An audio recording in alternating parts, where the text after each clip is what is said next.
عبر عبد الله الماجد رئيس شركة نادي النصر عن سعادته بتأهل الفريق الأول لكرة القدم بالنادي إلى نصف نهائي دوري أبطال آسيا للنخبة.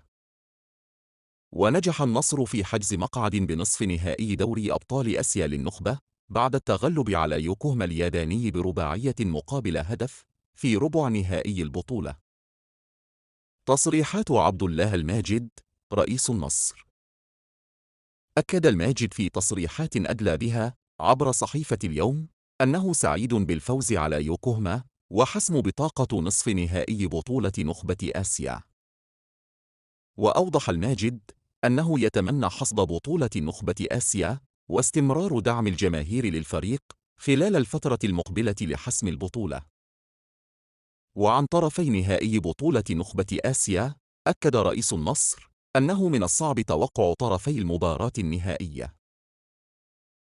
في سياق متصل، بدأ نادي الاتحاد تحضيراته لمواجهة مرتقبة أمام النصر في الجولة 30 من دوري روشن السعودي للمحترفين للموسم الكروي الحالي 2024-2025.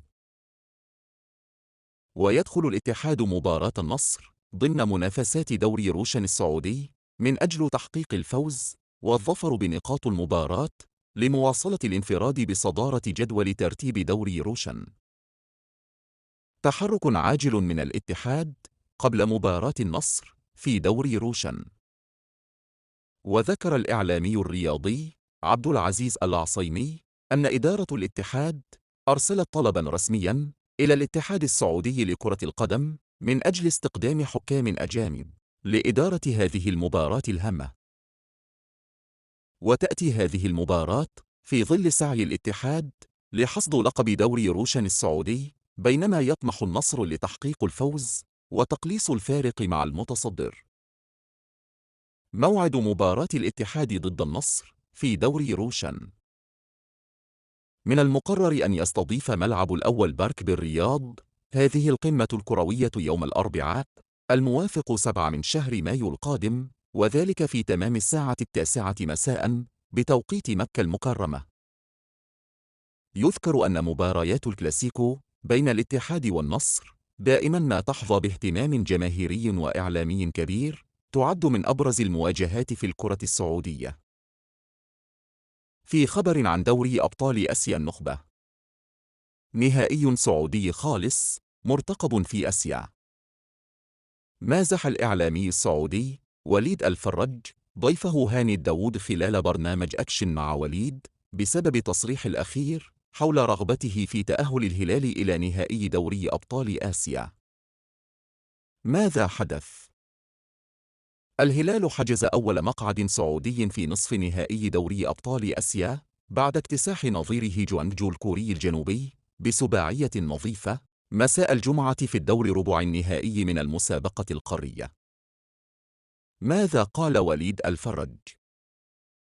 قال وليد الفرج لضيفه هاني الداوود: أنت تتمنى تأهل الهلال إلى نهائي دوري أبطال، ليس دعما للزعيم، لكن لأنك تريد أن يلتقي مع النصر في المباراة النهائية ويفوز العالمي ويعطي الهلال علقة محترمة ويتغنى بها ل20 سنة. ورد الداوود: النصر لن يكرر خطأ شعار العالمية صعبة قوي، أي فوز تحققه يجب أن ينتهي في وقتها وتعمل على الآخر.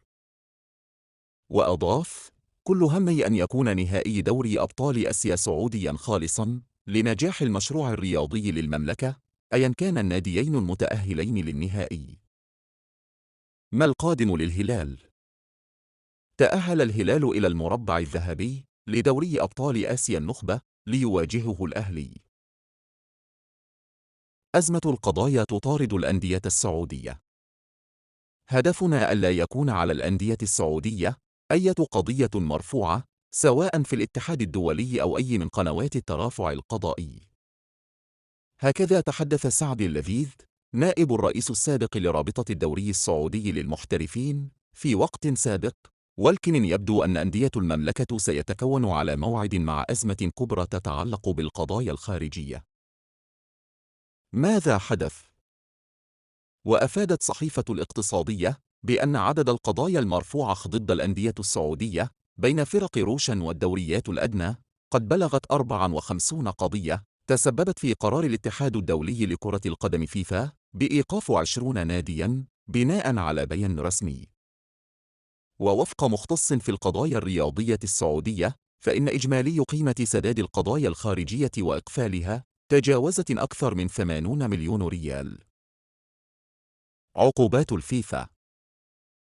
وجاء نادي أحد في صدارة الأندية السعودية التي تواجه قضايا خارجية بواقع 11 قضية، ثم يأتي الترجي ب7 قضايا والحزم ب6 قضايا، بينما يتصدر ضمك الذي يحترف في دوري روشن القضايا من حيث المبالغ المطلوب سدادها بقيمة 28 مليون ريال، يليه الرائد والوحدة ب4.5 ملايين ريال لكل منهما.